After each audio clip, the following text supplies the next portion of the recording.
Last week we were in the fifth commandment. Today I want to finish the fifth commandment, which is about honoring our parents, and I want to pivot to the sixth commandment. First, let me wrap up the fifth and say that there's no statute of limitations on honoring our parents. There is a statute of limitations on obeying them. Ephesians 6 says, children, obey your parents.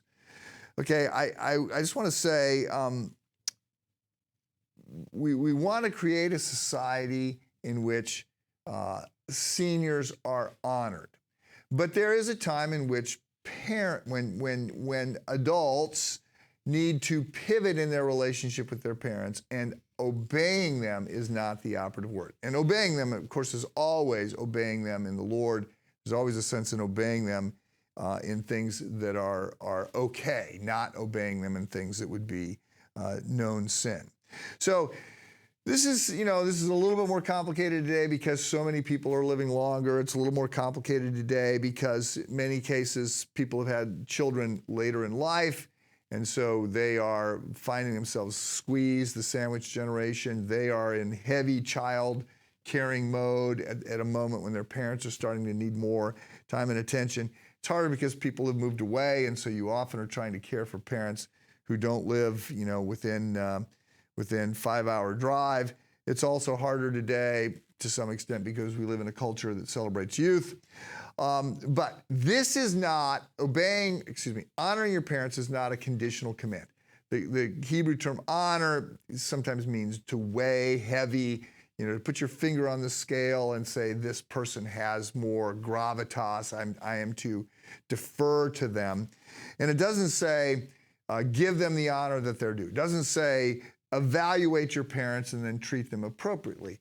There's a sense in which this is establishing a spiritual directive to defer to them, to respect them, to treat them well, to care for them, to give them even stuff that they don't deserve. Now, a timeout again, I want to say, some of you have been in horribly abusive, bad relationships. That continues to today. I've had friends who have had parents who are criminally negligent and abusive and manipulative, and I do not want to set up any guilt for you, and I don't want to suggest that there's a clear directive for how you should navigate your relationship with them. Most of us are not in that situation.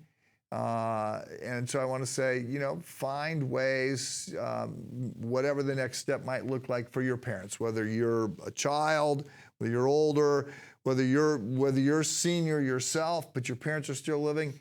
You can, what's something you could do today or this week to write them, to call them, to visit them, to tell them that you love them, to thank them. There's a lot of different ways that you could take a step. Again, I don't want to put you in harm's way, and I do not want to create false guilt or guilt where there should be no guilt, because you have had parents who have been abusive and manipulative, and you have finally gotten some independence from that.